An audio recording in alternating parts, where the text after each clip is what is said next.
প্রিয় দর্শক, আমরা ময়মনসিংহ অনলাইন নিউজের সাপ্তাহিক আয়োজন নিজের কথায় আজকে আমাদের স্টুডিওতে উপস্থিত হয়েছেন বৈষম্য বিরোধী ছাত্র আন্দোলনের একজন সক্রিয় কর্মী, লেখক, সংগঠক সাইদ ইসলাম। আমাদের স্টুডিওতে আরো উপস্থিত হয়েছেন বৈষম্য বিরোধী ছাত্র আন্দোলনের ময়মনসিংহের অন্যতম সমন্বয়ক গোকুল সূত্রধর মানিক। আমাদের মধ্যে আজকে স্টুডিও উপস্থিত হয়েছেন ময়মনসিংহের একজন মানবাধিকার কর্মী, পাশাপাশি বিভিন্ন সমাজের বিভিন্ন বিষয় নিয়ে কথা বলেন সবসময় অঞ্জন সরকার দাদা। শুরুতে আমরা বৈষম্য বিরোধী ছাত্র আন্দোলনের অন্যতম সমন্বয়ক ময়মনসিংহের গোকুল সূত্রধর মানিকের কাছে জানতে চাইবো যে আপনাদের 5ই আগস্টের পূর্বের ঘটনা আর 5ই আগস্টের ঘটনাটা কি ছিল, আপনাদের পরবর্তী সময়গুলো। আপনাকে ধন্যবাদ।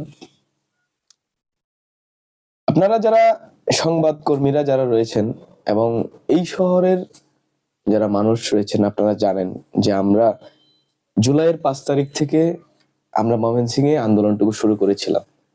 যদিও আমরা প্রথমে কোঠা সংস্কারের দাবিতে আন্দোলন শুরু করেছিলাম, কোঠার যৌক্তিক সংস্কার এবং মেধার ভিত্তিতে চাকরির যে আন্দোলন, সেই আন্দোলনটাই একটা সময় বৈষম্য বিরোধী ছাত্র আন্দোলনের রূপদান করে এবং এই দেশের ছাত্র জনতার ব্যাপক আশা আকাঙ্ক্ষার মধ্য দিয়েই আমাদের বিগত 15 বছরের হাসিনার যে স্বৈরাচারী শাসন, যে ফ্যাসিবাদী ব্যবস্থা কায়েম করেছিল, তার বিরুদ্ধে একত্রিত হইতে গিয়েই আমাদের বৈষম্য বিরোধী ছাত্র আন্দোলন এবং একই সাথে ছাত্র জনতার গণ অভ্যুত্থান সংগঠিত হয়েছে। 5 তারিখের পরে আপনি যদি বলেন, আমরা ময়মনসিংহে আমরা কিছু করার চেষ্টা করেছি। ঢাকা সহ অন্যান্য জায়গার বাইরে আমরা চেষ্টা করেছি আমাদের এই শহরটাকে, এই ময়মনসিংহটাকে সুন্দর করার জন্য কিছু পদক্ষেপ নিতে। যেরকম আমি যদি বলি, আপনাদের নিশ্চিত মনে আছে যে টাউন হলটা সারা বছর আওয়ামী লীগের আমলে মেলায় থাকতো। আমরা টাউন হলটাকে তখন হলো যে মেলা মুক্ত ঘোষণা করেছি এবং এটা প্রশাসনকে দিয়েই আমরা করাতে পেরেছি। এই শহরে পেনাবিবিসি নিষিদ্ধ করা হয়েছে। আপনারা দেখবেন যে গত 15 বছরে যে পরিমাণ পেনাবিবিসি এই শহরে ছিল, এই মুহূর্তে কিন্তু নেই। সেই জায়গাগুলো আমরা চেষ্টা করেছি। আমরা সম্পূর্ণ টুল ব্রিজ, সেখানে ব্রিজের যে টোল আদায়, এই ময়মনসিংহবাসীর দীর্ঘদিনের দাবির প্রেক্ষিতে আমরা সেই টোল আদায়ও বন্ধ করেছি। সেই কাজগুলো আমরা করার চেষ্টা করেছি। আমরা চেষ্টা করেছি এই যে অভ্যুত্থান পরবর্তী সময়ে মানুষের যে আশা আকাঙ্ক্ষা, সেই আশা আকাঙ্ক্ষা বাস্তবায়নের ন্যূনতম প্রচেষ্টাটুকু চালানো। সেই জায়গা থেকে আমরা আমাদের আন্দোলন এবং আন্দোলন পরবর্তী সময়ে আমাদের কার্যক্রমগুলো আমরা পরিচালনা করেছি। ধন্যবাদ। এই পর্যায়ে আমরা ধন্যবাদ জানাই ময়মনসিংহ বৈষম্য বিরোধী আন্দোলনের অন্যতম সমন্বয়ক গোকুল সূত্রধর মানিককে সুন্দর গঠনমূলক বক্তব্য দেওয়ার জন্য। এই মুহূর্তে আমরা ময়মনসিংহের সবসময় বিভিন্ন বিষয় নিয়ে, সামাজিক, রাজনৈতিক, পাশাপাশি সমাজের বিভিন্ন সংস্কার নিয়ে কথা বলেন আমাদের প্রিয় মানুষ অঞ্জন সরকার দাদা। দাদার কাছে জানতে চাইবো আসলে 5ই আগস্টের পূর্বের প্রেক্ষাপটটা, 5ই আগস্টের পরের প্রেক্ষাপটটা আপনি কেমন দেখছেন? তো আমি আশাবাদী মানুষ। 5ই আগস্টের পূর্বে আমি দেখেছি যে বাংলাদেশের মধ্যে ছাত্র জনতার যে অভ্যুত্থান দীর্ঘদিন যাবৎ যেটি হয় না, সেটি হয়েছে। পাশাপাশি আরেকটি কথা বলতে হয়, আমাদের এখানে যে মাফিয়া সরকার ছিল, যাকে আমরা ফেসিস্ট সরকার বলি, এটা আসলে ডাকাত সরকার, ফেসিস্ট না। তো এই সরকারটাকে এখান থেকে হটানোর জন্যে বিগত আমলে যে বিএনপি সরকার অতীতে যে ছিল, সেই বিএনপি দীর্ঘ প্রায় 16 বছর যাবৎ আন্দোলন করেছে, তার সাথে বাকি রাজনৈতিক দলগুলো তার এই অপশাসনের বিরুদ্ধে, কিন্তু এই ধরনের অভ্যুত্থান ঘটাতে পারেনি। ফলে আজকে এইখানে যে উপস্থিত আছে সাইদ, তো সে যেরকম আন্দোলনে অংশগ্রহণ করেছে, এখানে গোকুল, সেও সমন্বয়ক হিসেবে ছিল, তারা আন্দোলনটাকে তৈরি করেছে। আগে মানুষ কিন্তু বলতো যে এই বর্তমানে যারা কিশোর যুবক, এরা সারাদিন ভিডিও গেমস এই সেই ইত্যাদি নিয়ে ব্যস্ত থাকে, তাদের কাছ থেকে আমাদের আসলে কোনো প্রত্যাশা নেই। কিন্তু এই তরুণ যুবকেরা দেখিয়ে দিয়েছে যে কিভাবে রাষ্ট্রটিকে সংস্কার করতে হবে, সংস্কারের ভিতর দিয়ে একটা জায়গায় নিয়ে যাওয়া যায়। এই অভ্যুত্থান করার জন্যে যে সকল প্রক্রিয়াগুলো তারা অবলম্বন করেছে, সেগুলো ছিল অত্যন্ত দক্ষ। ফলে অতীতের যে আমাদের হতাশাটা ছিল এই ছাত্র সমাজকে নিয়ে, এবং মানুষ হতাশ ছিল যে এই 16 বছরের যে অপশাসন, এই অপশাসনটা কিভাবে দূর হবে। ফলে এই দূর করার জন্যে তারা আনপ্যারালাল হিসেবে কাজ করেছে এবং তাদের এই আন্দোলনের ডাকে বাংলাদেশের মধ্যে বর্তমানে যেটি সবচেয়ে বড় রাজনৈতিক দল বিএনপি, এই অন্যান্য যারা আছে বাম সংগঠন আছে, তো এছাড়া বাকি যারা আছে সকলে অংশগ্রহণ করেছে। এই ছাত্র জনতা পেশাজীবী এরকম ভাবে ওই ডাকে এসেছে, অন্য কোনো রাজনৈতিক দলের ডাকে তারা আসে নাই, এসেছে এই বৈষম্য বিরোধী যে ছাত্র আন্দোলনের কথা যেটি বলা হচ্ছে তাদের ডাকে সকলে এসে অংশগ্রহণ করেছে। ফলে পরিবর্তনটা এখানেই। আগে অন্যায়ের যে প্রতিবাদগুলো সেগুলো হতো না। আমরা দেখতাম যে বাংলাদেশের এরকম একটা সেক্টর নাই যে যেখানে দুর্নীতি হতো না। আমরা দেখতাম, দেখার পর আবার পেজ উল্টিয়ে ফেলতাম বা মোবাইলটাকে স্ক্রলিং করে ফেলতাম যে কি স্বাস্থ্য বিভাগের দুর্নীতি, ও এটা তো হবেই, যে স্বাস্থ্য বিভাগের গাড়ি যে চালায় তার আসলে 1000 কোটি টাকা 100 কোটি টাকা, ও আচ্ছা ঠিক আছে। যে প্রাইম মিনিস্টারের যে কিনা পিয়ন ছিল তার 400 কোটি টাকা 600 কোটি টাকা সে হেলিকপ্টারে চলে, প্লেনে চলে, ও আচ্ছা ঠিক আছে, স্বাভাবিক। তাহলে যেই জায়গায় আমরা যেতাম সেখানে সেই দুর্নীতিগুলো ছিল। তাহলে আজকে যখন নাকি কোথাও একটা দুর্নীতির খবর আমরা পাই তখন কিন্তু আমরা ঐক্যবদ্ধভাবে আমরা কোয়েশ্চেন তুলি যে না, 5ই আগস্টের পরে এইভাবে একটা অভ্যুত্থান হয়ে যাওয়ার পর যে গণতান্ত্রিক গণ অভ্যুত্থানটি এই ছাত্র সমাজ করেছে সকলকে সাথে নিয়ে, এই অভ্যুত্থানটি হওয়ার পর আপনি এটা করতে পারবেন না। এই জন্য ছাত্ররা কিন্তু বিভিন্ন দেয়াল লিখন করেছে যে দেশটা কারো বাপের না। তাহলে সেই জায়গায় পরিবর্তনটা এখানেই দেখতে পারি যে আজকে আমরা কথা বলার যে অধিকারটা হারিয়ে ফেলছিলাম, যখন কিনা আমরা কথা বলতে গেলে মাননীয় প্রধানমন্ত্রী এতটুকু না লাগিয়ে আমরা শেখ হাসিনার নাম নিতে পারতাম না। আর আপনি আজকে যখন ডক্টর মোহাম্মদ ইউনূসের নাম নেন, আপনি কি বলেন একবার যে মাননীয় অমুক তারপরে ডক্টর মোহাম্মদ ইউনূস? না। বলেন না। তাহলে পরিবর্তনটা হচ্ছে এখানে। আজকে আমাদের কথা বলার স্পেস এসেছে, আমরা সেই জায়গাটাকে ধরে রাখতে চাই। ফলে 5ই আগস্টের আগে এবং 5ই আগস্টের পরে এই হচ্ছে পরিবর্তন। আমি আশা দেখি এই ছাত্রদেরকে থাকতে হবে, এই ছাত্ররা মাঠে থাকুক। আমরা অভিভাবক হিসেবে অতীতেও যেরকম তাদের পাশে ছিলাম, আমরা যেরকম সক্রিয় কর্মী তারা ছিল, আমরা সর্বপ্রকার সাপোর্ট দিয়েছি, আপনিও ছিলেন আমাদের সাথে, আমরা সেভাবে করেছি, ভবিষ্যতে আমরা এভাবেই থাকবো। ধন্যবাদ দাদা। আসলে আপনার কাছে আবার পরবর্তীতে আসবো। আমরা এই মুহূর্তে যেতে চাই আমাদের আজকের স্টুডিওতে আরেকজন অতিথি হিসেবে উপস্থিত আছেন ময়মনসিংহ বৈষম্য ছাত্র আন্দোলনের অন্যতম একজন কর্মী, পাশাপাশি লেখক ও সংগঠক সাইদ ইসলাম। আপনি আসলে 5ই আগস্টের আগে এবং 5ই আগস্টের পরে পরিবর্তনটা কি দেখছেন বা কেমন দেখছেন? ধন্যবাদ। প্রশ্নটা আসলে একটু জটিল। 5 আগস্টের পূর্বের কি অবস্থা এবং 5 আগস্টের পরের কি অবস্থা, আমি বেসিক্যালি এই বিষয় নিয়ে কথা বলার সময় একটা বিষয় বলি। এই 36 জুলাই বা 5th অগাস্টের যে আমাদের যে মুভমেন্ট, এই মুভমেন্ট হচ্ছে একটা ট্রেনের সাথে মেটাফোর দিয়ে আপনারা চিন্তা করতে পারেন। আমরা একটা ট্রেনে উঠেছি এবং এটি হচ্ছে কোনো ঘটনা নয়। যদি এটি একটা ঘটনা হতো তাহলে এই 36 জুলাই এই ফ্যাসিস্ট শেখ হাসিনা সরকারের এই রেজিমের পতনের মাধ্যমে এই ঘটনাটি শেষ হতো, কিন্তু এটি আমাদের একটি জার্নি, এটি আমাদের একটি ভ্রমণ।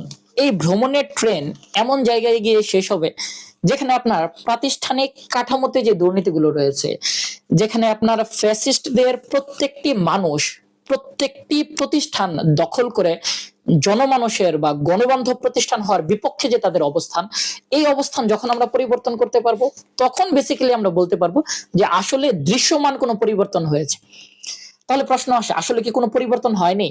আমরা বলবো যে একটা বিশাল দানব ছিল আমাদের সামনে, সেই দানবকে আমরা সরিয়ে দিয়েছি, কিন্তু সেই দানবের যে ছোট ছোট বাচ্চাগুলো ছিল, যেগুলো প্রত্যেকটা ঘরে ঘরে হা করে বসে আছে এই দেশের মাটি, এই দেশের মানুষের অধিকার, এই দেশের মানুষের গণতন্ত্র গিলে খাবার জন্য, তারা এখনো প্রত্যেকটি জায়গায় রয়ে গিয়েছে। তাহলে এটা সমাধান আসলে কি হতে পারে?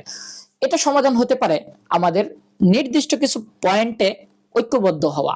দেখেন, আমরা যদি কোনো একটা বিষয়ে মতামত দিতে চাই, ধরুন আমরা এখানে 3 জন আলোচক আছি আজকের স্টুডিওতে, তো রাষ্ট্রের একজন সিটিজেন হিসেবে, একজন নাগরিক হিসেবে ইন্ডিভিজুয়ালি আমরা এমন মন্তব্য পেশ করি বা আমরা আমাদের নিজেদেরকে এমন ভাবে উঠিয়ে আনি যেটা নির্দিষ্ট কোনো দলকে প্রতিনিধিত্ব করবে, কিন্তু যখন স্টেটের একজন নাগরিক হিসেবে আপনি স্টেটের হয়ে কথা বলেন, এটা হতে পারে আমেরিকার সাথে আপনার নেগোসিয়েশন পলিসি, হতে পারে ইন্ডিয়ার সঙ্গে, হতে পারে রাশিয়ার সাথে, চায়নার সাথে, what ever the country will be, কিন্তু আপনি দেখেন একটা নির্দিষ্ট জায়গায় ঐক্যমতের ভিত্তিতে আমরা কথা বলতে পারি না।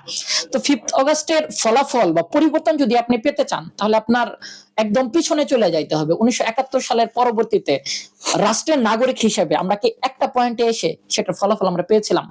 আনসার হচ্ছে সিম্পলি নো, আমরা কোনো ফলাফল পাই নাই। পরবর্তীতে 75 পরবর্তী সময়েও কি আমরা আসলে অভ্যুত্থানের ফলাফল পেয়েছিলাম? না। 90 আসলে সব দলগুলো একত্রিত হয়ে যে গণতান্ত্রিক আন্দোলন করেছে বা স্বৈরাচার এরশাদের পতন ঘটিয়েছে, সেটা কি আমরা পেয়েছি? পাই নাই। তাহলে এখন 36 জুলাইয়ের পর আমরা যে পরিবর্তনের ফলাফল চাচ্ছি, এই পরিবর্তনের ফলাফল আসলে কিভাবে পাবো? ইতিহাস আমাদেরকে বলে, আমরা যদি এই মুহূর্তে কিছু নির্দিষ্ট পয়েন্টে রাষ্ট্র হিসেবে বা স্টেটকে আপনার প্রতিনিধিত্ব করার জন্য নির্দিষ্ট কিছু পয়েন্টে যদি আমরা একমত হতে না পারি, তাহলে সাময়িক কিছু ফলাফল আপনি পেতে পারেন। যেমন এ দল সরে গেছে, বি দল সরে গেছে, আপনার সি দল, ডি দল, ই দল এসে একইভাবে সেই চেয়ারগুলো দখল করবে এবং জনগণ যেইভাবে রাষ্ট্র থেকে বিচ্ছিন্ন ছিল, অর্থাৎ রাষ্ট্র এমন এক হায়ারার্কিতে আছে যেখানে জনগণ হচ্ছে প্রজা, আমরা কিন্তু প্রজাতন্ত্র, অর্থাৎ যারা এই প্রতিষ্ঠানগুলো কিংবা সরকার চালাচ্ছে তারা রাজার আসনে বসে থাকবে এবং আমরা যে প্রজা ছিলাম প্রজার আসনে বসে থাকবো। জনগণ হিসেবে এই অভ্যুত্থানের ফলাফল হিসেবে আপনি যে রাষ্ট্রের মালিকানা গ্রহণ করবেন, আপনি যে রাষ্ট্রের স্টেট গ্রহণ করবেন এবং গর্বিত নাগরিক হওয়ার যে বক্তব্য আপনি দিবেন, সেই ফলাফল কিন্তু আসলে আপনার আসবে না।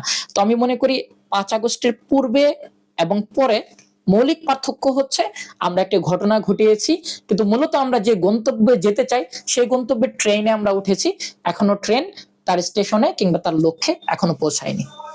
ধন্যবাদ।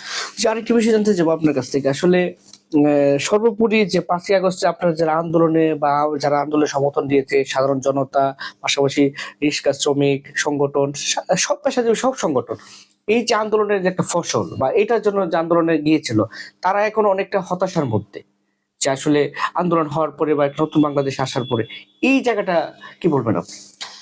আমি দাদার সাথে, অঞ্জন দার সাথে একমতই করব। পৃথিবীর একটা ধূলিকণাও কিন্তু মানে হতাশা দেয়া তৈরি হয় নাই। মানুষ আশাবাদী। মানুষ দেখেন পাহাড়ের পাশ দিয়ে নদী চলে গেছে, সমুদ্র চলে গেছে, সেই সমুদ্র চলে যাওয়ার পর সমুদ্রের ওই পারে গিয়ে এক মানুষ আরেক মানুষের সাথে হাত মিলিয়েছে। মানুষ বনের পাশ দিয়ে রাস্তা তৈরি করে অজানাকে জেনেছে। তো আমি হতাশাবাদী হতে চাই না, আমি আশাবাদী হতে চাই। তো এখন বিষয় হচ্ছে জুলাই মাস থেকে অগাস্ট পর্যন্ত এই 1.5 মাসে আমাদের জনসমাজ, আমাদের এই সোসাইটি যতটুকু শিক্ষিত হয়েছে, গত 50 বছর থিওরি, পাঠ্যপুস্তক, লেখকদের লেখা, বক্তব্য শুনে আমরা এত বেশি শিক্ষিত হতে পারিনি। এই মুহূর্তে সাধারণ মানুষের এক্সপেকটেশন লেভেল যে পর্যায়ে গিয়ে পৌঁছেছে, আমাদের এক্সিস্টিং যে রাজনৈতিক দলগুলো আছে তারা তাদের রাজনৈতিক ম্যানিফেস্টো নিয়ে, তারা তাদের রাজনৈতিক বক্তব্য নিয়ে মানুষের সেই আকাঙ্ক্ষার মূল পর্যন্ত বা সে মানুষের আকাঙ্ক্ষার লেভেল পর্যন্ত পৌঁছাইতে পারেনি। তাহলে এখানে একটা গ্যাপ হচ্ছে, রাজনৈতিক দলগুলো মানুষের আশা আকাঙ্ক্ষার যে প্রতিফলন হবে সেই জায়গা পর্যন্ত পৌঁছাইতে পারেনি। অর্থাৎ এইখানে অনেক সময় এটা ঘটনা ঘটে, কোনো দলের আন্ডারে বিপ্লব হয়, তারা বিপ্লবের নেতৃত্ব দেয়, সংগঠিত কোনো শক্তি থাকে, তারা জনগণকে টেনে এমন একটা জায়গায় নিয়ে যায়, আশা দেখায়। কিন্তু আমাদের এখানে বিষয়টা কিন্তু উল্টো, জনগণ অনেক বেশি অগ্রসরমান, তারা এমন একটি অবস্থানে গেছে, রাজনৈতিক দলগুলো এখন পর্যন্ত সেই জনগণের সেই লেভেল পর্যন্ত যাইতে পারে নাই। তো এই যে মাঝখানে যে ভ্যাকুয়ামটা, এই ভ্যাকুয়াম হচ্ছে আমাদের হতাশার জায়গা। তো এই হতাশার জায়গা আমাদের কাটবে, কিভাবে কাটবে? তো আমি বলবো ব্যক্তিগতভাবে কেউ বিএনপি থেকে এসেছে, বাম দলগুলো থেকে এসেছে, জামাত থেকে এসেছে, এবং আমি এটা বলতে চাই যে আওয়ামী লীগকে ঘৃণা করা শুরু করেছিল আওয়ামী লীগের সমর্থক শ্রেণীর একটা অত্যন্ত ক্ষুদ্র অংশ, কিছু কিছু ইন্ডিভিজুয়াল মানুষ, তারাও আন্দোলনে অংশগ্রহণ করেছিল।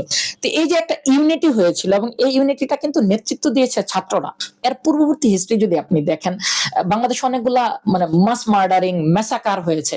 যখন বলেছে শুধু পরিচয়বাদের রাজনীতির জন্য আপনি অমুক দল করেন, অমুক দল করেন, আপনাকে ট্যাগিং দেওয়া হয়েছে এবং ট্যাগিং এর মাধ্যমে আপনাকে যখন হত্যা করা হয়, ইভেন আমাদের মিডিয়াগুলো কিন্তু ফোকাস করতে পারে না যে একজন মানুষ মারা গেল, এই মানুষের লাইফের যে জীবনের যে একটা মূল্য আছে, এটা মিডিয়া বলতে পারে নাই। সেই পরিচয়বাদী রাজনীতির ফ্রেমে আপনাকে আটকিয়ে দিয়েছে যে ও এরা তো অমুক, যে অমুককে যদি মারা হয় তাহলে কিন্তু কোনো প্রবলেম নেই, মানে মানুষ যে মারা হচ্ছে তার কোনো অ্যাকাউন্টেবিলিটি নেই, তার কোনো হিসাব নেই। কিন্তু এই প্রথম আমরা দেখেছি ছাত্রদের নেতৃত্বে যখন এই গণ অভ্যুত্থানটা সংগঠিত হলো, তখন কিন্তু গভর্নমেন্ট এইভাবে ট্যাগিং দেওয়ার চেষ্টা করেছে, কিন্তু এই ট্যাগিং এর বাইরে আমরা চলে এসেছি। পরিচয়বাদী রাজনীতিকে মানে উপেক্ষা করে আমরা বলেছি যে আমরা হচ্ছি বাংলাদেশের মূল স্টেক হোল্ডার, আমরা হচ্ছি বাংলাদেশের এমন নাগরিক যারা আমরা তোমাদেরকে দায়িত্ব দিয়েছি আমাদেরকে পরিচালনা করার জন্য সঠিক পথে, আমাদেরকে হত্যা করার অধিকার তোমাদেরকে নেই। এবং এই ছাত্ররা হচ্ছে সেই ছাত্র সংগঠন বা এই ছাত্ররা হচ্ছে সেই ছাত্রদের প্রতিনিধি। আপনাদের মনে আছে যারা সারা পৃথিবীতে কিশোর আন্দোলন হিসেবে কিশোর আন্দোলন করে, যানজট নিয়ে আন্দোলন করে সারা বাংলাদেশে এক্সাম্পল সেট করেছিল।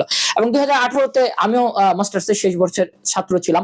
এই আন্দোলনের লেগেসি কিন্তু আপনার সেই 2018 থেকে নিয়ে আসতে হবে। সেই আন্দোলনে আমরা ব্যর্থ হয়েছি।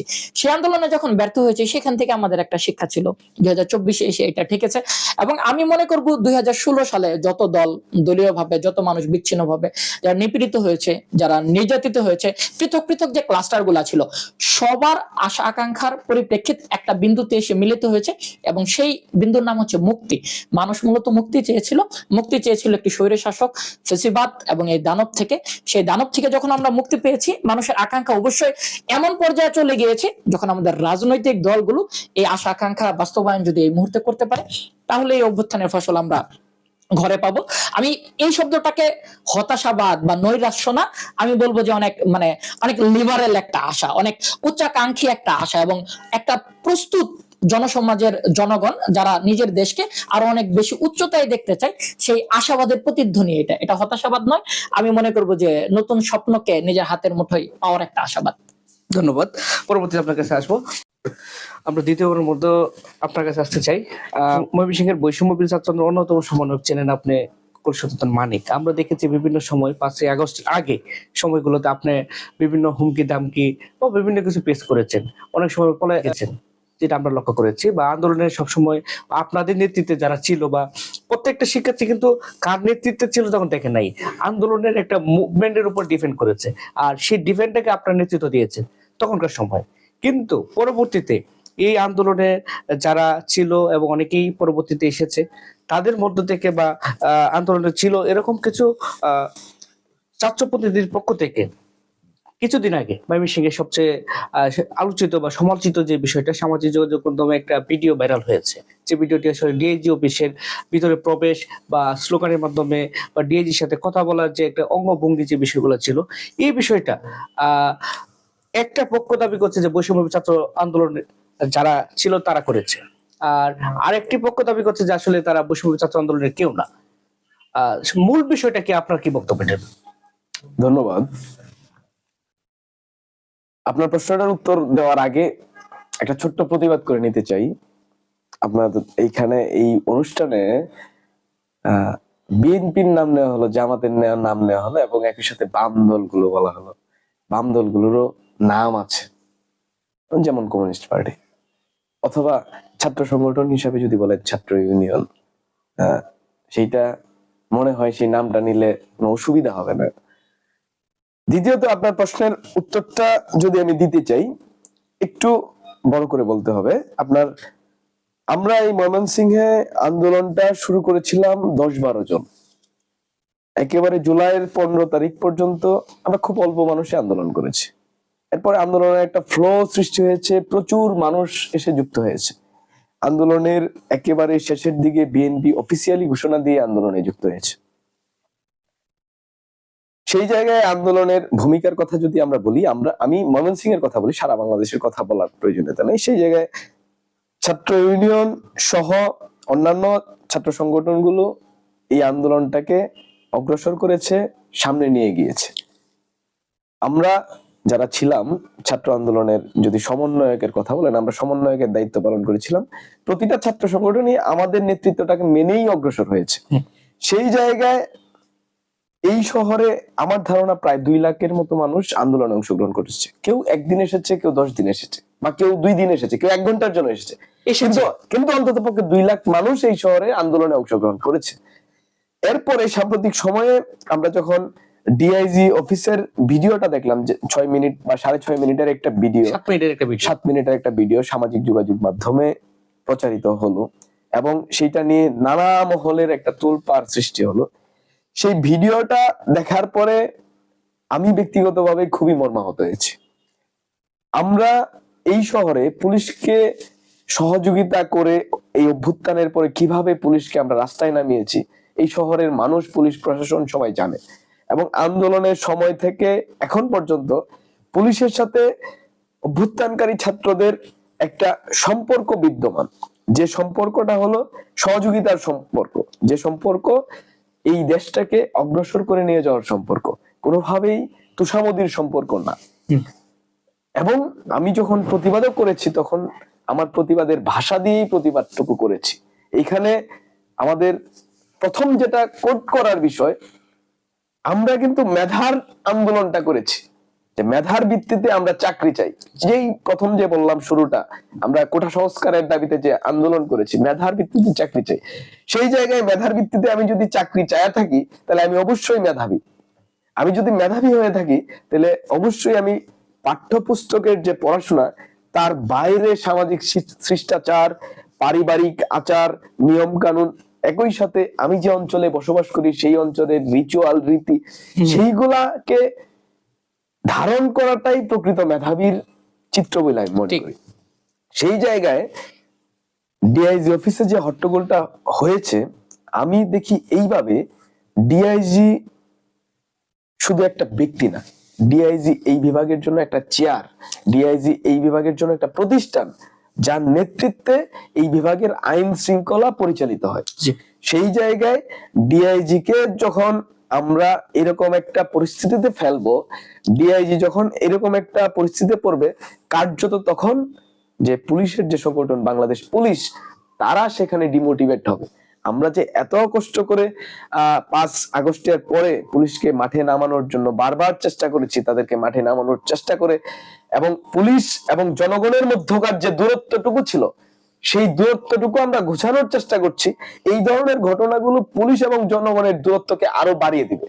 এবং সেই জায়গায় সমস্যাটা রাষ্ট্রের আইন শৃঙ্খলার ক্ষেত্রে, এই বিভাগের আইন শৃঙ্খলার ক্ষেত্রে সমস্যাটা সাধারণ জনগণের হবে, আমাদের হবে। এবং আরেকটা বিষয় আমি যদি একটু ফ্র্যাঙ্কলি বলি, যে আমার যদি কোনো সমস্যা হয় আমি তো প্রথম ফোনটা কিন্তু পুলিশকেই করব, আপনাকে বা সাংবাদিককে পরে ফোন করব। প্রথম ফোনটা যদি আমি পুলিশকে করি তাহলে তার মনোবল বৃদ্ধির জন্য আমার তাকে সাহায্য করাটা জরুরি।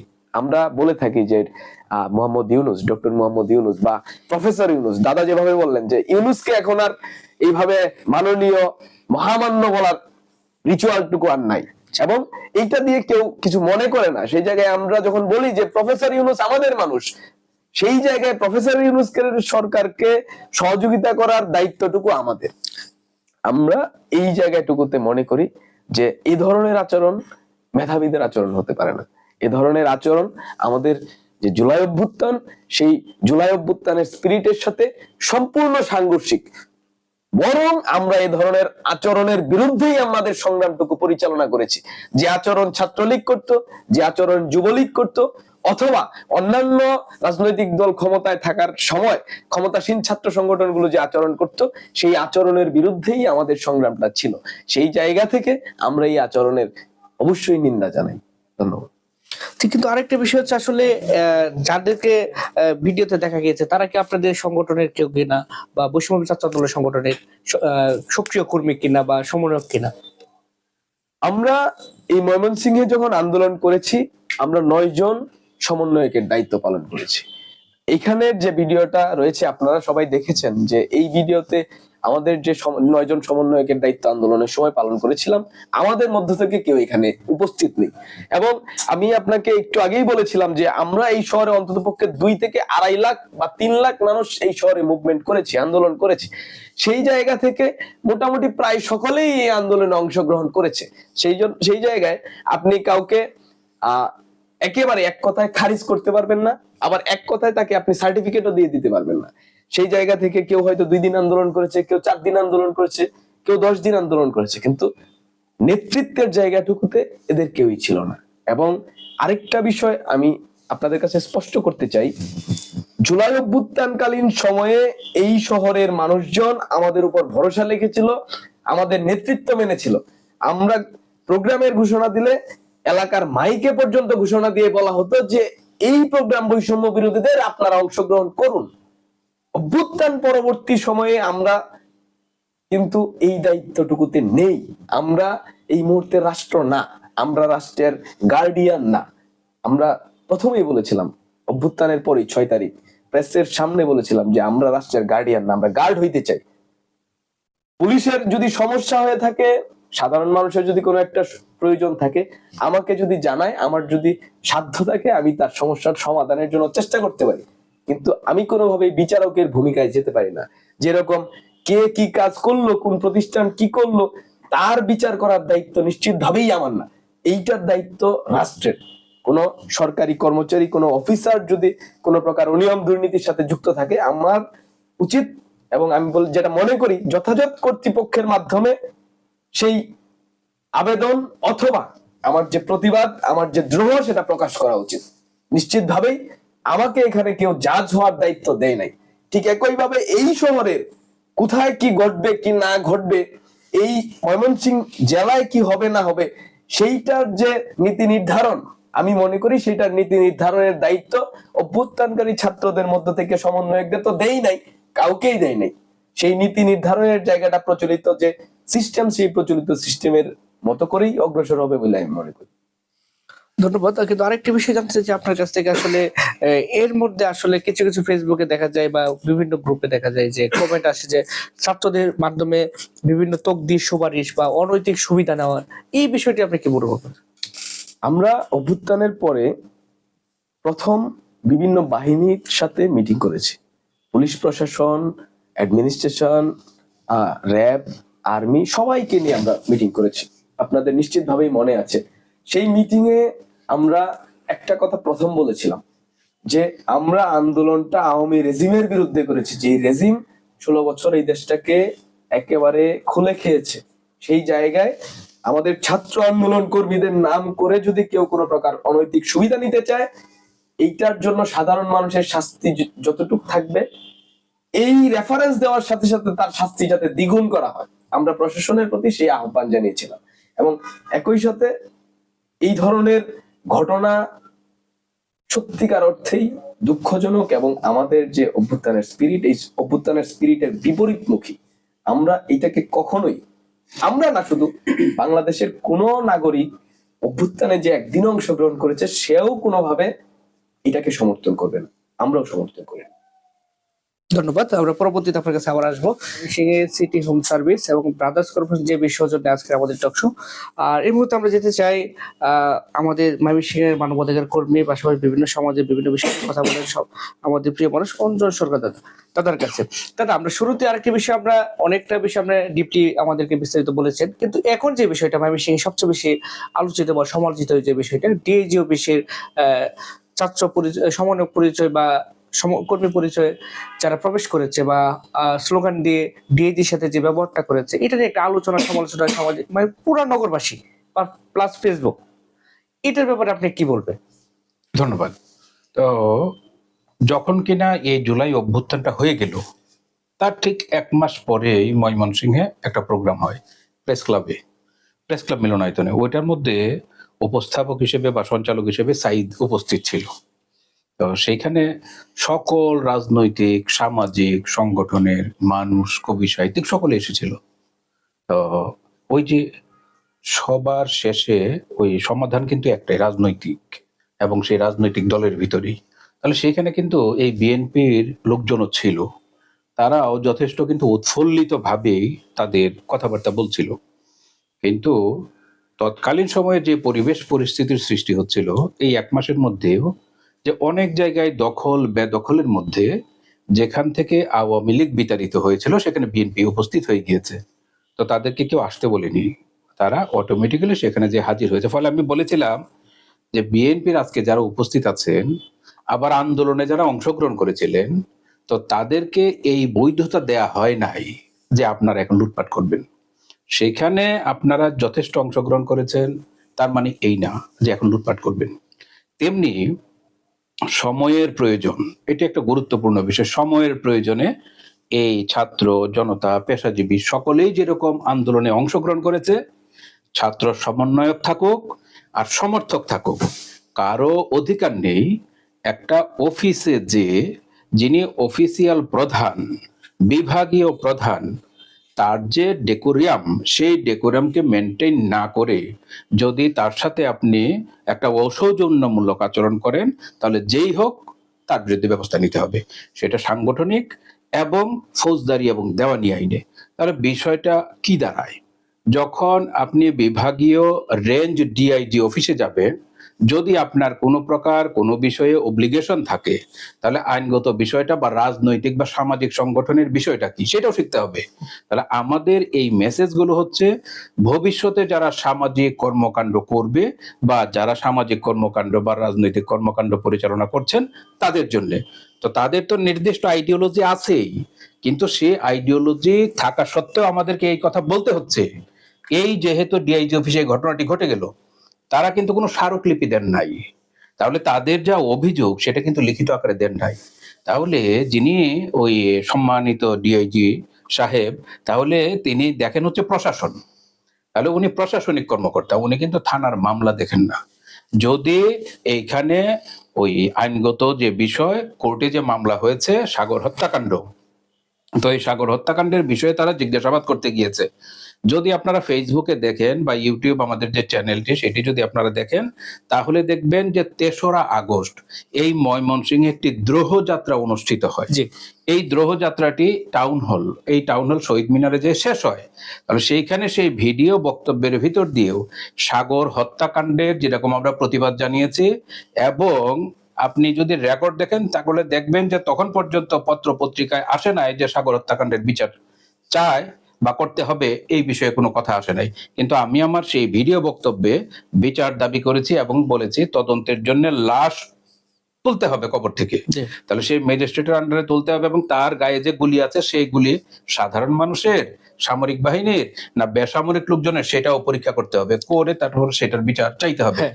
৩রা আগস্ট আমরা যদি জুলাই অভ্যুত্থান বলি, তাহলে সেটাকে আমরা ৩৩-৩৪ বলতেছিলাম, যে ৩৪শে জুলাই। সেই দিন সাগরের পক্ষে কথা বলার মতো অবস্থা ছিল না, কিন্তু আমরা আপনি বলেছি। বলেছিলেন, হ্যাঁ। আমরা বলেছি।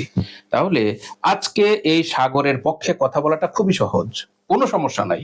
তাহলে এই সাগরের পক্ষে যদি কথা বলতে হয়, সাগরের মামলার বিষয়ে যদি কথা বলতে হয়, তাহলে এই সম্মানিত ডিআইজি সাহেবের সাথে যদি কথা বলতে হয়, তাহলে এই জেলার যিনি পুলিশ আছেন, পুলিশ সুপার আছেন, তার সাথে কথা বলতে হবে, তাকে সে স্মারকলিপি দিতে হবে, তার সাথে বাদানুবাদ করতে হবে যে এটা কি। আর মাথায় রাখতে হবে যে আপনি যখন ছাত্র থাকবেন আর সমন্বয়কে থাকেন, যেটাই থাকেন, তাহলে আপনি তাকে যথোপযুক্ত সম্মান দিয়েই কথা বলতে হবে। সে যেহেতু একটি প্রতিষ্ঠান এবং সরকারের সমস্ত কিছু আইন শৃঙ্খলা বাহিনী হিসেবে সে সেখানে দেখে, এবং আপনি আমি যদি বিপদগ্রস্ত হই, তাহলে আমাদেরকেও এই নিকটস্থ যে থানায়, এইটার যে জুরিসডিকশনে যিনি আছেন তাকে আমাদের ফোন দিতে হবে বা যেতে হবে। সুতরাং আমরা তো মুখোমুখি হওয়ার জন্য অবস্থান করছি এরকম না। আমরা মনে করি যে 5ই আগস্ট বা 34শে যে জুলাই, এই জুলাইয়ের পূর্ববর্তী যে পুলিশ বাহিনী ছিল, তাহলে সেই পুলিশ বাহিনী আর আজকের পুলিশ বাহিনীকে আমরা এক দৃষ্টিতে দেখতে চাই না। যদি দেখি তাহলে আমরা এর প্রতিবাদ জানাবো, কিন্তু প্রতিবাদের ধরনটি কোনোভাবেই তাকে অসম্মান প্রদর্শন করার ভিতর দিয়ে না, তাকে হুমকি দেওয়ার ভিতর দিয়ে না। তাহলে আপনার সুনির্দিষ্ট বক্তব্যটি সুনির্দিষ্টভাবেই দেখতে হবে। তাহলে এইখানে আমি দেখেছি যে সম্মানিত ডিআইজি সাহেব এবং উপস্থিত যারা ওই পুলিশ সুপার সাহেবরা ছিলেন বা অতিরিক্ত পুলিশ সুপার সাহেবরা ছিলেন, তারা কিন্তু কাউকে অ্যারেস্টও করেননি কোনো ছাত্রকে, এবং তাদেরকে গালমন্দও করেননি, কোনো কিছুই করেননি। তারা যথোপযুক্ত ভালো ব্যবহারটাই করেছেন এবং বলেছেন সেটা দেখবেন। আমি মনে করি বর্তমানে যারা এই নেতৃত্বে আছে, এই ছাত্রদের নেতৃত্বে আছে, তাদেরকে এই সকল উশৃঙ্খলতা যারা সৃষ্টি করে, তাদের বিরুদ্ধে সাংগঠনিক পর্যাপ্ত ব্যবস্থা নিতে হবে, সুনির্দিষ্টভাবে ব্যবস্থা নিতে হবে, উদাহরণস্বরূপ ব্যবস্থা নিতে হবে, না হলে কিন্তু হবে না। আরেকটা কথা আমি স্পষ্টভাবে বলতে চাই, এই ময়মনসিংহের মধ্যে এই যে আমাদের এই সমন্বয়কে একটু আগে কথা বলেছে একটি, যে প্রায় 2 লক্ষ মানুষ এই আন্দোলনে অংশগ্রহণ করেছে। এই আন্দোলনে 15 থেকে 20 জন ছাত্রছাত্রী অংশগ্রহণ করেছে, বিষয়টি তার নয়। ফলে এখানে যারা গিয়েছে তারা সুস্পষ্টভাবে 15 থেকে মাত্র 20 জন ছেলে। তাহলে এই 15-20 জন মানুষ এই ময়মনসিংহবাসীদের আকাঙ্ক্ষাকে ধারণও করে না, এবং আমরা তাদেরকে রিপ্রেজেন্টেটিভ হিসেবে দেখিও না। ফলে এই অবস্থা যদি চলতে থাকে, আরেকদিন আরেকটা অফিসে যেয়ে যে কেউ হাজির হয়ে যাবে, তাহলে অফিসিয়াল যে ডেকোরাম সেটাকে নষ্ট করবে, সেটা আমরা হতে দিতে চাই না। ফলে যখনই কিনা আমরা এই বিষয়টি দেখেছি, আপনি অবগত আছেন, আপনার সাথে কথা বলেছি, অন্যান্য যারা ছাত্র সমন্বয়ক তাদের সাথে কথা বলেছি, মানিকের সাথে কথা বলেছি, যে এই বিষয়টি নিয়ে আপনাদের সুস্পষ্টভাবে প্রতিবাদ জানানো দরকার যে আপনাদের অংশগ্রহণ সেখানে আছে কি নাই। যদি না থাকে তাহলে তাদের বিরুদ্ধে যে ব্যবস্থা নেওয়া দরকার সেটা করতে হবে, আর না হলে এটা যেভাবে সুন্দরভাবে ফয়সালা হয় সেটা করতে হবে, যেন ভবিষ্যতে এই ধরনের অনাকাঙ্ক্ষিত ঘটনা ঘটবে এটা আমরা মেনে নিব, এটা আমরা মোটেও মনে করি না। ধন্যবাদ। ধন্যবাদ দাদা। আসলে এই মুহূর্তে আর আপনি যে বিষয়টা তুলে ধরেছেন এটা আসলে খুব গুরুত্বপূর্ণ বিষয়, এবং হচ্ছে যেটা একটা সাজেশন দেওয়া বা পরামর্শ দেওয়া যায় এটাও চলে, বা দুইটা হয়েছে এখানে। আর আমরা এই মুহূর্তে আবার ফিরে যাচ্ছি আমাদের আরেকজন স্টুডিওতে অতিথি, আমাদের বৈষম্য ছাত্র আন্দোলনের অন্যতম কর্মী, পাশাপাশি লেখক ও সংগঠক সাইদ ইসলামের কাছে। যে আমরা এই মুহূর্তে জানতে চাই, আসলে আপনারাও দেখেছেন বা বিভিন্ন মাধ্যমে শুনেছেন, সামাজিক যোগাযোগ মাধ্যমে ডিএজি অফিসের একটা ভিডিও ভাইরাল হয়েছে, এই বিষয়টা নিয়ে আপনার কি মন্তব্য থাকবে? বিষয়টা আসলে খুবই সেনসিটিভ। তো আমি আসলে প্রশ্নটার গোড়ায় যেতে চাই যে ঘটনাটি কেন ঘটলো। আপনি দেখবেন যে এই যে ফ্যাসিস্ট রেজিম ছিল, ফ্যাসিস্ট কাঠামো ছিল, তো শেখ হাসিনা পালিয়ে যাবার পর জাতীয় মসজিদ বাইতুল মোকাররমের ইমাম থেকে শুরু করে, বিচারক থেকে শুরু করে, এমপি মন্ত্রী থেকে শুরু করে, পুলিশ সহ সকলেই পালিয়ে গিয়েছে। মানে এটা খুব, মানে আন্দোলনের ইতিহাসে এটা খুব মিরাকেল যে মসজিদের ইমাম থেকে রাজনৈতিক কর্মী পর্যন্ত সবাই পালিয়ে যাচ্ছে। তো সে সময় এই ছাত্র জনতা অর্থাৎ বাংলাদেশি মানুষের উপর পুলিশ যে ম্যাসাকার চালিয়েছে, পৈশাচিক যে ম্যাসাকার চালিয়েছে, এবং তারা যখন ছাত্রদের সঙ্গে শক্তিতে পরাজিত হয়েছে, আবু সাইদরা যখন দুই হাত দুই দিকে প্রসারিত করে বলেছে যে আমাদেরকে মারো, কিন্তু এই আন্দোলনের ফলাফল নিয়ে আমরা ঘরে ফিরবো, এই জুলুমের আমরা পতন ঘটাবো, এই ফেসিবাদের পতন ঘটিয়ে আমরা ঘরে ফিরবো, তারপর আপনি দেখবেন সারা বাংলাদেশে সমস্ত মানুষ দুই হাত দুই দিকে প্রসারিত করে দিচ্ছে। তো আবু সাইদের মৃত্যুর পরের দিন ময়মনসিংহ প্রেস ক্লাবের নিচে তখন সারা বাংলাদেশের লেখকরা কর্মসূচি ঘোষণা করেছিল, শাহবাগকেও কর্মসূচি ঘোষণা করেছিল। তো সেই কর্মসূচিটিও হয়নি, একটি মাত্র প্রোগ্রাম সারা বাংলাদেশে হয়েছে, সময় টেলিভিশন সেটা লাইভ করেছে, আমরা করেছি। খুব আশ্চর্যের বিষয়, এই ময়মনসিংহ অঞ্চলের শিল্পী, সাহিত্যিক, রাজনৈতিক ব্যক্তি ছাড়া এমনিতে সাংস্কৃতিক কর্মী সকলে মিলে আমরা মাত্র 10 জন মানুষ দাঁড়াতে পেরেছিলাম, তার যে সাহস করেছিল। তো এখানে আমি এটাকে এইভাবে ভাগ করব না যে এখন যারা অধিকারের পক্ষে কথা বলছে তারা নেতৃত্বের জায়গায় ছিল না কর্মীর জায়গায় ছিল, আমি এইভাবে ভাগ করব না। আমি বলতে চাই সঠিক কথাটি যে ব্যক্তি বলছেন তাকে আমি সাপোর্ট করব। কে কথা বলছেন এটার চাইতে কি কথা বলছেন, সাবজেক্ট ম্যাটারটা কি, এটা ইম্পর্টেন্ট। এখন আপনি যে ময়মনসিংহ এর প্রশ্নটা করলেন, এই প্রশ্নটার আনসারটা এইভাবে, তো এটা সারা বাংলাদেশের সমস্ত ঘটনার সাথে কানেক্টেড। সারা বাংলাদেশে এমন ঘটনা কি আরো ঘটছে? পুলিশের সঙ্গে সমন্বয়কারীদের, পুলিশের সঙ্গে অভ্যুত্থানের পক্ষে যারা ছিল ছাত্র নেতৃত্ব কিংবা সাধারণ নাগরিকদের এমন হিচিং হচ্ছে কিনা? উত্তর হচ্ছে হ্যাঁ, অনেকগুলো ঘটনার এক্সাম্পল আমরা দেখতে পাচ্ছি। প্রশ্ন হচ্ছে এটা কেন হচ্ছে, এই ধরনের ঘটনা কেন হচ্ছে? আপনি দেখবেন যে আমাদের যে পুলিশের যে আইনি কাঠামো ছিল 1971-এর রাজারবাগ পুলিশ প্রথম তারা ইপিআর বিদ্রোহ করলো মুক্তিযুদ্ধের সংগঠনের সময়, আর এখন তারা বিরোধিতা করলো। তাদের যে আসলে মরাল কারেজ, পুলিশের যে মরাল কারেজ থাকার দরকার, তাদের যে মরালিটি, এটা কিন্তু ভেঙে গেছে। তো 5th অগাস্টের পর তারা যখন আবার নতুন করে প্রশাসনে নিয়োগ পেল, অনেকে পালিয়ে গিয়েছে, আসলে তাদের আমূল সংস্কারের জায়গাটা কি? এক অফিস থেকে আরেক অফিস, এক জেলা থেকে আরেক জেলা, কারো তদবিরের মাধ্যমে তাদের ট্রান্সফার হচ্ছে। কিন্তু আপনি যে হত্যাকারী পুলিশরা ছিল, যারা মানুষের বুকে গুলি চালিয়েছে, যারা আমাদের অধিকার কেড়ে নিয়েছে, শুধু এই আন্দোলনে না, একদম লাস্ট 16 ইয়ার্স আপনি ধরেন, গত 16 বছর যাবত তাদের কয়জনকে আপনি বিচারের মুখোমুখি করতে পেরেছেন? করেন। তাহলে যে টোটাল যে একটা কনসেপশন মানুষের সৃষ্টি হয়েছে যে বিচার যে প্রলম্বিত হচ্ছে এবং যারা আমাদের বুকে গুলি করেছে তাদেরকে বিচারের মুখোমুখি করা যায় নাই, তাহলে টোটাল পুলিশ বাহিনী সম্পর্কে মানুষের যে কনসেপশন ছিল, এখন মনে হচ্ছে তারা কি কোনো মার্সি মার্কস পাচ্ছে কিনা, সরকার থেকে তারা সাপোর্টের জায়গায় আছে কিনা। তো এই ধারণাকে কেন্দ্র করে নানা জায়গায় কিন্তু ক্ষোভের সৃষ্টি হচ্ছে, নানা জায়গায় মানুষ বিস্ফোরিত হচ্ছে, কেন বিচার হচ্ছে না। আপনি দেখবেন যে আইনের ভাষায় গ্ল্যাডস্টোনের একটা কথা আছে যে justice delayed is justice denied.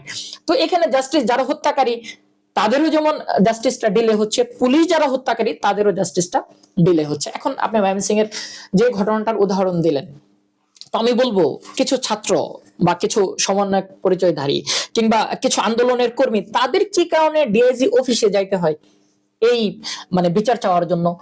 এখানকার মাঠ পুলিশ, এখানকার প্রশাসন জনগণকে নিয়ে কয়টা অংশগ্রহণমূলক আলোচনার ব্যবস্থা করেছে? তারা সাধারণ জনতার কাছ থেকে কি জানতে চেয়েছে যে আন্দোলনে আপনাদের কি কি সমস্যা ছিল, কিংবা পূর্বে আমাদের যে আচরণ ছিল সেই আচরণ আমরা পরিবর্তন করতে চাই, আমাদের পুলিশ প্রশাসনকে আরো অনেক বেশি জনবান্ধব করতে চাই। আপনাদের পক্ষ থেকে সাজেশন কি? বুদ্ধিজীবীদের নিয়ে, লেখকদের নিয়ে, আন্দোলনের কর্মীদের নিয়ে, সাধারণ জনতাদেরকে নিয়ে, শ্রমিকদের নিয়ে তারা আসলে কয়টা আলোচনার ব্যবস্থা করেছে? তারা কিন্তু করেনি।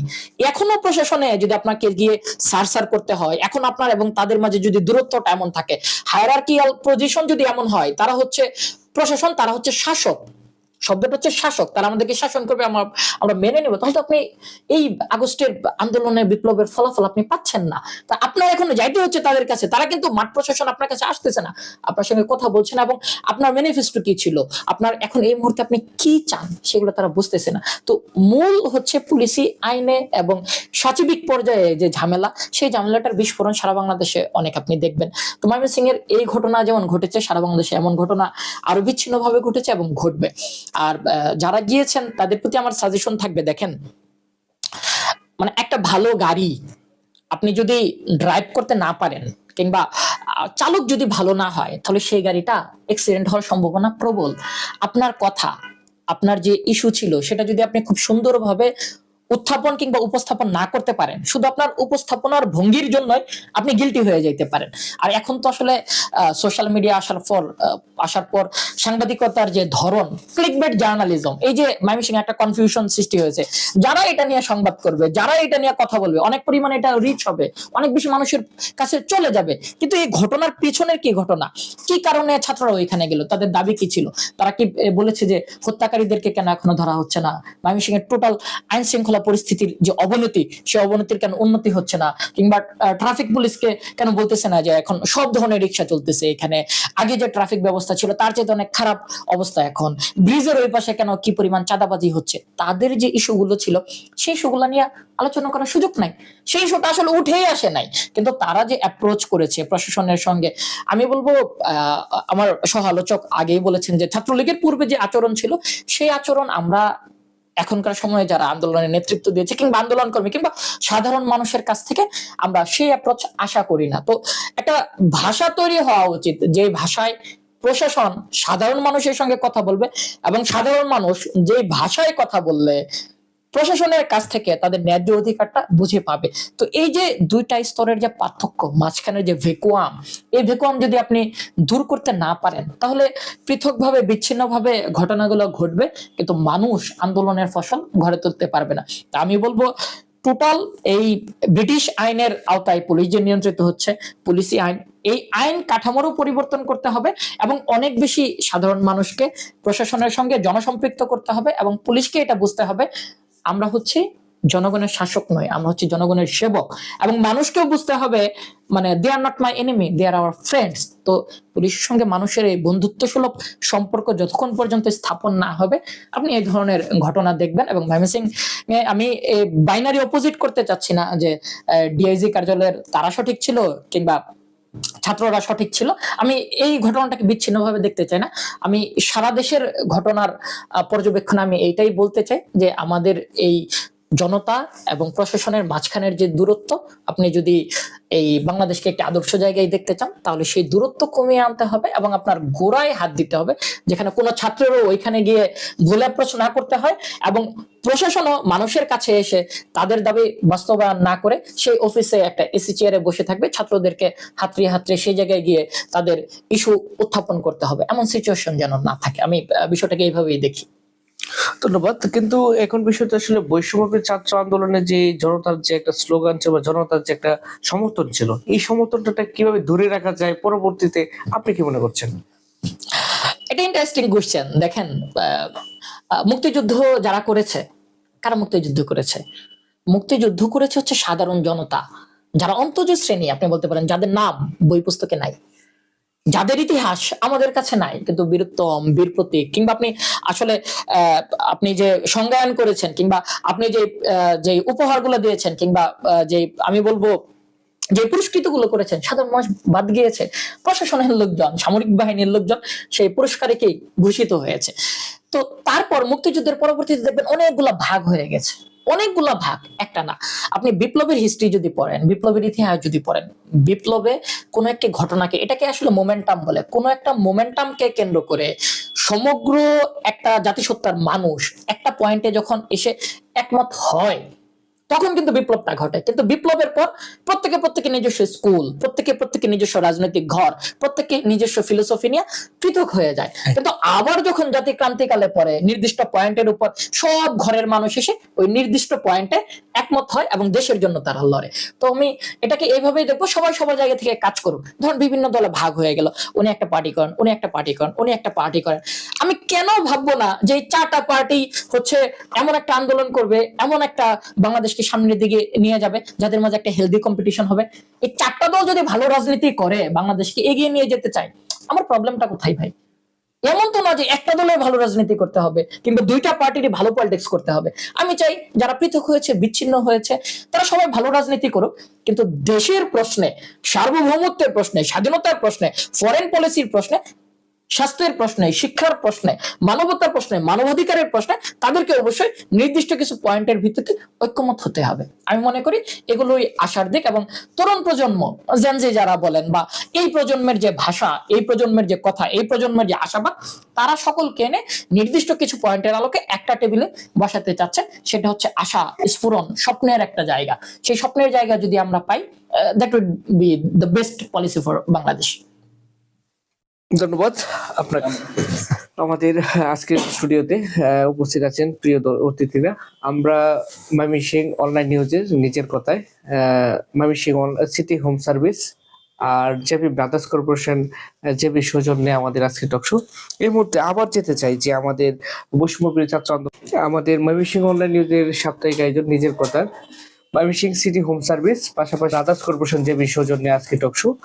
আমাদের টকশোতে আজকে অতিথি যারা আছেন সবাইকে আমরা স্বাগত জানাই, ময়মনসিংহ অনলাইন নিউজের পক্ষ থেকে শুভেচ্ছা জানাই।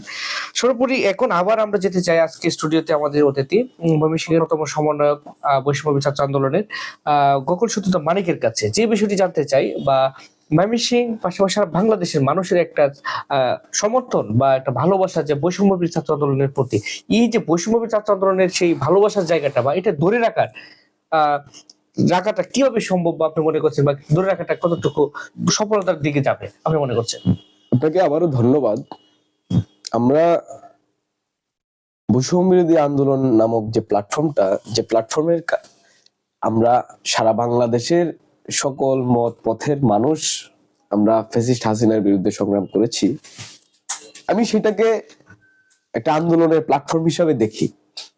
আন্দোলনের প্ল্যাটফর্মে আপনার মধ্যপন্থীরা ছিল, ডানপন্থীরা ছিল, বামপন্থীরা ছিল, সকল দল সংগঠনের ব্যক্তিরা ছিল।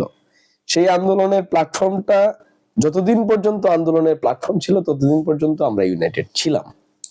কিন্তু একটা সময় আইসা আমরা দেখলাম আমাদের এই আন্দোলনের প্ল্যাটফর্মের যারা ঢাকাস্থ নেতা, আমি কেন্দ্রীয় নেতা বলবো না, কারণ প্রত্যেকেই স্বঘোষিত নেতা, কেউ আমরা নির্বাচিত করি নাই কাউকে। সেই ঢাকাস্থ নেতাদের একটা উচ্চ অভিলাষ তৈরি হলো যে তারা একটা ছাত্র সংগঠন করবে, তারা একটা রাজনৈতিক সংগঠন করবে, তারা ক্ষমতায় বসবে। এইরকম একটা উচ্চাভিলাষ তৈরি হয়েছে বলেই আমি মনে করি। এই উচ্চাভিলাষ তৈরি হওয়ার পরে তারা কি করলো? তারা হলো যারা বিভিন্ন ছাত্র সংগঠনের নেতৃত্ব দেয় বা ছাত্র সংগঠনকে রিপ্রেজেন্ট করে এবং এই বৈষম্যবিরোধী ছাত্র আন্দোলন প্ল্যাটফর্মটাতে সক্রিয়ভাবে যুক্ত, তাদেরকে অ্যাভয়েড করা শুরু করলো এবং অন্যদের নিয়ে তারা হলো একটা ছাত্র সংগঠন গঠন করার চেষ্টা করলো। এবং দুঃখজনক ভাবে সেই ছাত্র সংগঠনটার নামও তারা দিল বৈষম্য বিরোধী ছাত্র আন্দোলন। পৃথিবীর ইতিহাসে বৈষম্য বিরোধী ছাত্র আন্দোলন নামে যেভাবে ছাত্র সংগঠনটা গঠনের চেষ্টা করা হচ্ছে, এই ধরনের সংগঠন করা হয়েছে কিনা আমি জানি না। কেননা পৃথিবীর ইতিহাসে কোনো আন্দোলনের প্ল্যাটফর্মই পরবর্তীতে ছাত্র সংগঠনে রূপদান করে নাই। আপনি যদি বলেন যে 1952 সালে আমাদের বাংলাদেশের যে ভাষা আন্দোলন হয়েছিল, সেই ভাষা আন্দোলনের যে প্ল্যাটফর্ম ছিল, সেই প্ল্যাটফর্মের নামে কিন্তু কোনো ছাত্র সংগঠন গঠিত হয় নাই। অথবা 69-এর গণঅভ্যুত্থানে যে ছাত্র সংগ্রাম পরিষদ, সেই ছাত্র সংগ্রাম পরিষদ গণঅভ্যুত্থান সম্পন্ন করার পরেও কিন্তু ওই নামে কোনো ছাত্র সংগঠন হয় নাই, অথবা 90-এর স্বৈরাচার বিরোধী আন্দোলনে সেই প্ল্যাটফর্মের হয় নাই, যার ফলে দেখা গেছে কি তখন হলো 90-এর স্বৈরাচার বিরোধী আন্দোলন যারা করেছিল আপনার বিভিন্ন সংগঠনের নেতা কর্মীরা, তারা দিন শেষে একটা জায়গায় ইউনাইটেড ছিল, একটা বিশ্বাস একটা চেতনার উপর ইউনাইটেড ছিল, এবং দীর্ঘদিন যাবৎ মানুষের ভালোবাসা তারা পেয়েছে, মানুষের সমর্থন পেয়েছে। ঠিক এই জায়গাটায় যখন বৈষম্য বিরোধী ছাত্র আন্দোলন তার একটা ছাত্র সংগঠন গঠন করার আকাঙ্ক্ষা, লোভ বলবো আমি, এইটার যখন প্রকাশ করলো, তখনই এই জায়গায় এই যে আন্দোলনের প্ল্যাটফর্ম, যে মঞ্চ বৈষম্য বিরোধী ছাত্র আন্দোলন, এইটার ক্রেজ কমতে শুরু করলো। এবং স্বাভাবিকভাবেই আমি ছাত্র ইউনিয়ন করি অথবা আমি ছাত্র দল করি, আমি তো কোনোভাবেই আমি আমার সংগঠন ছেড়ে বৈষম্য বিরোধী ছাত্র আন্দোলনে যাব না। অথবা যে সাধারণ ছেলেটা শুধু হাসিনা ইস্যুতে এখানে আন্দোলনে এসেছে, সেই ছেলেটা বৈষম্য বিরোধী ছাত্র আন্দোলন করবে না। যে ছেলেটা সচেতন ভাবেই এই জায়গাটা এড়ায় যেতে চায়, তাকে নিয়ে আমার হবে না। যার কারণে আমি যদি আমার এই বৈষম্য বিরোধী ছাত্র আন্দোলনটাকে একটা জায়গায় রাখতে চাই, আমি যদি এটাকে শুদ্ধ রাখতে চাই, তাহলে দয়া করে বৈষম্য বিরোধী ছাত্র আন্দোলনটাকে ওইভাবেই ছেড়ে দেওয়া উচিত, যেটা একটা আন্দোলনের প্ল্যাটফর্ম, লড়াই সংগ্রামের প্ল্যাটফর্ম। আবারও যদি বৈষম্যের বিরুদ্ধে সংগ্রাম করতে হয়, আবারও যদি কোনো ফ্যাসিস্ট অথবা স্বৈরাচারের বিরুদ্ধে সংগ্রাম করতে হয়, তাইলে আমরা আবার এই বৈষম্য বিরোধী ছাত্র আন্দোলনের পতাকা তলে আমরা সকল সংগঠন, সাধারণ মানুষ, ছাত্র জনতা, কৃষক, শ্রমিক, চাকরিজীবী, আমরা সবাই এসে একত্রিত হব। অন্যথায় এই প্ল্যাটফর্মটাকে সার্বজনীন করে রাখার কোনো সুযোগ নেই। আমি মাঝখানে একটা কথা বলি, উদাহরণস্বরূপ ভারতের যে জাতির পিতা আছে গান্ধীজি, গান্ধীজির যে ছবি সর্ব জায়গায় ব্যবহার করাটা, এটা আইন করে নিষিদ্ধ করা হয়েছে। গান্ধীজিকে তার যে জায়গা, অফিস, আদালত, এই পর্যন্ত সীমাবদ্ধ রাখা হয়েছে। বিগত 16 বছরের ফ্যাসিস্ট হাসিনা কি করলো? শেখ মুজিবকে, জাতির পিতার যে মুক্তিযুদ্ধের নেতা, অভিসংবাদিত নেতা, সবই ঠিক আছে মানলাম, কিন্তু শেখ মুজিবের ছবি আপনার টাকাতেও থাকতে হবে, শেখ মুজিবের ছবি আপনার হলো যে পোস্টারেও থাকতে হবে, শেখ মুজিবের ছবি ব্যানারেও থাকতে হবে, রাস্তার ধারে যে নর্দমা আছে সেই নর্দমার ধারে একটা পুতুল বানায় রাখতে হবে। এবং আমরা দেখছি যে সেই শেখ মুজিবের যে ভাস্কর্য, সেটা তৈরি করতে গিয়ে হাজার কোটি টাকার অনিয়ম এবং দুর্নীতি হয়েছে। প্রকারান্তরে কি হয়েছে? হাসিনার যে শেখ মুজিবকে বেচে খাওয়ার যে জায়গা, সেই জায়গা থেকে কিন্তু 5 আগস্ট সাধারণ মানুষ তার প্রতিক্রিয়া দেখিয়েছে। আপনি সারা বাংলাদেশের কোথাও দেখাতে পারবেন না যে শেখ মুজিবের কোনো ভাস্কর্য, মুরাল, কোনো ছবি অক্ষত আছে। আপনি যখন কোনো বিষয়কে সস্তা করবেন, সেই সস্তা বিষয়টার অবশ্যই 3টা অবস্থা হবে। সেই একই জায়গা থেকে বৈষম্য বিরোধী ছাত্র আন্দোলন এখন সস্তার 3 অবস্থা হয়েছে। আপনারা কয়েকদিন আগে দেখেন 31 তারিখ ঢাকার সমাবেশ হলো, বললো যে তারা অনেক কিছু করবে, প্রোক্লেমেশন করবে, জুলাই অভ্যুত্থানের ঘোষণা দিবে। ঠিকই আছে, কয়েক লাখ মানুষের সমাবেশ করতে চাইলো, কিন্তু আমরা কি দেখলাম? দিন শেষে 1000-1000 মানুষ মাত্র জড়ো হইলো। এবং তারপরেও সেইটা হলো সকালবেলা শিবিরের সম্মেলন শেষ করে তারা বিকেল বেলা এসে তারা বৈষম্য বিরোধী ছাত্র আন্দোলনের নাম করে এই কাজটা করলো। তাহলে সাধারণ মানুষ কেন এখানে থাকবে? কেন বৈষম্য বিরোধী ছাত্র আন্দোলনকে সাধারণ মানুষ সাপোর্ট করবে? তবে সাধারণ মানুষের প্রাণের প্ল্যাটফর্ম হলো বৈষম্য বিরোধী ছাত্র আন্দোলন। এই বাংলাদেশে বৈষম্য বিরোধী ছাত্র আন্দোলন হাসনাত, সার্জিস অথবা ময়মনসিংহে মানিকরা করে নাই। এই আন্দোলনটাতে হাসনাত, সার্জিস অথবা মানিকদের সাধারণ মানুষ, লাখ লাখ মানুষ সামনে ধরেছে, মেনেছে, মানুষের ভালোবাসা দিয়েছে। সেই জায়গাটুকু থেকে এই বৈষম্য বিরোধী ছাত্র আন্দোলনের নাম করে যদি কোনো প্রকার অন্যায়, অবিচার, কোনো প্রকার ফ্যাসিস্ট আচরণ অথবা ফ্যাসিস্ট গভর্নমেন্ট তৈরির চেষ্টা করা হয়, এই দেশের সাধারণ মানুষই কিন্তু আবার রুখে দিবে। যেরকম ফ্যাসিস্ট হাসিনাকে সরাতে সময় লাগেনি, আমরা যারা বৈষম্য বিরোধী ছাত্র আন্দোলন করেছি, যদি আমরা বৈষম্যটুকু করি, আমাদের সরাতেও খুব বেশি একটা সময় মানুষের লাগবে না। আওয়ামী লীগ তো বাংলাদেশের প্রাচীনতম সংগঠন, তার জেলা, উপজেলা, থানা, ওয়ার্ড থেকে শুরু করে পাড়া মহল্লা কমিটি ছিল, তার সাংগঠনিক অবস্থা ছিল। এই বৈষম্য বিরোধী ছাত্র আন্দোলনের এই অবস্থা এখনো হয় নাই। তার সাংগঠনিক জায়গা এখনো তৈরি হয় নাই, তার সাংগঠনিক ভিত্তি তৈরি হয় নাই, তার ইতিহাস ঐতিহ্য কোনো কিছুই নাই, সেই জায়গায় আমরা যদি মনে করি আমরা 1.5 মাসের আন্দোলন করে আমরা বড় কিছু হয়ে গিয়েছি, অথবা আমরা আরো বড় ফ্যাসিস্ট হয়ে যাব, আমরা রাষ্ট্র দখল করব, অমুক করব, তমুক করব, তাহলে মনে রাখতে হবে এই বাংলার মানুষ যেমনে সহ্য করতে জানে ঠিক তেমনি প্রতিদানটাও দিতে জানে, যেটার বহিঃপ্রকাশ জুলাই অভ্যুত্থানের মাধ্যমে, 36 জুলাইয়ের মাধ্যমে মানুষ দেখিয়েছে যে হাসিনা পালানোর পথটুকু পর্যন্ত পায়নি। ঠিক একইভাবে বৈষম্য বিরোধী ছাত্র আন্দোলনের নাম করে যদি কেউ বৈষম্য করতে চায়, এই সমাজটাকে হাসিনার ধারায় ফেরাতে চায়, নিশ্চিতভাবেই তারা কেউই পার পাবে না। এটা আমি দৃঢ়ভাবেই বিশ্বাস করি। ধন্যবাদ। ধন্যবাদ আপনাকে। এই মুহূর্তে আবার আমরা স্টুডিওতে যেতে চাই আমাদের আজকের অতিথি অঞ্জন সরকার দাদার কাছে। দাদা, আসলে এই বৈষম্য ছাত্র আন্দোলনের যে প্ল্যাটফর্মটা, এটাকে ধরে রাখা বা মানুষের একটা ভালোবাসার জায়গা বৈষম্য ছাত্র আন্দোলন, এটার ক্ষেত্রে আপনি কি পরামর্শ দিবেন বা এটার ক্ষেত্রে আপনার কি সাজেশন থাকবে? ধন্যবাদ আপনাকে। সেটা হচ্ছে, আমি আগেও বলেছি আমি আশাবাদী মানুষ, আমি নৈরাশ্যবাদী মানুষ নই। তো সবকিছুর মধ্যে পজিটিভটা খুঁজতে হবে। তো অনেক কথাই বলেছেন আমাদের সাইদ, একটু আগেও ওই 71-এর কথা বলেছেন। আমরা দেখেছি 71-এর পরবর্তীতে দেশের মধ্যে একটি অরাজক পরিবেশ পরিস্থিতির তৈরি হয়েছিল, যত্রতত্র একটা খুন খারাপি সেগুলো হচ্ছিল। তো যারা বিভিন্ন জায়গায় মুক্তিযুদ্ধের নেতৃত্ব দিয়েছে, তারা রাস্তায় বায়োনেট দিয়ে খুঁচিয়ে চোর ডাকাতের নামে মানুষকে মেরে ফেলেছে। তৎকালীন সময় যে আইন শৃঙ্খলা ব্যবস্থা, তাদের বিচার হয়নি, মানুষ তাদেরকে হিরো হিসেবে দেখত। তো আমরা এরকম বহু মানুষের নামই জানি, টাঙ্গাইলের বিভিন্ন মানুষ, বহু মানুষ, তাদের নাম আমরা জানি। তো সেই ক্ষেত্রে আমাদের যে গণ অভ্যুত্থানটি হয়ে গেল, গণতান্ত্রিক গণ অভ্যুত্থানটি এই মাফিয়া সরকারকে হটানোর জন্য, এর পরবর্তীতে এই যে বৈষম্য বিরোধী ছাত্র আন্দোলন, তার পরবর্তীতে বাকি যারা আছে এর সাথে যুক্ত মানুষেরা, তারা কিন্তু আমরা দেখিনি এরকম মানুষকে পথে ঘাটে ব্যায়নেট দিয়ে খুঁচিয়ে মেরে ফেলবে। তো মানুষ তো তাদের নেতৃত্বকে মেনে নিয়েছে। তো আমি আগেও বলেছি যে আপনি এই আন্দোলনে অংশগ্রহণ করেছেন, তার মানে এই নয় যে এখন আপনি অন্যায় করবেন, সেই অন্যায়টির বৈধতা আপনি পাবেন।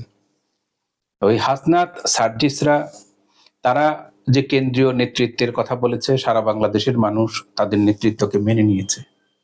হাসনাত সার্জিসরা যখন ঘোষণা দিয়েছে এতদিনের এই প্রোগ্রামে আপনারা অংশগ্রহণ করুন, সকলে করেছে, নেতৃত্ব মেনে নিয়েছে।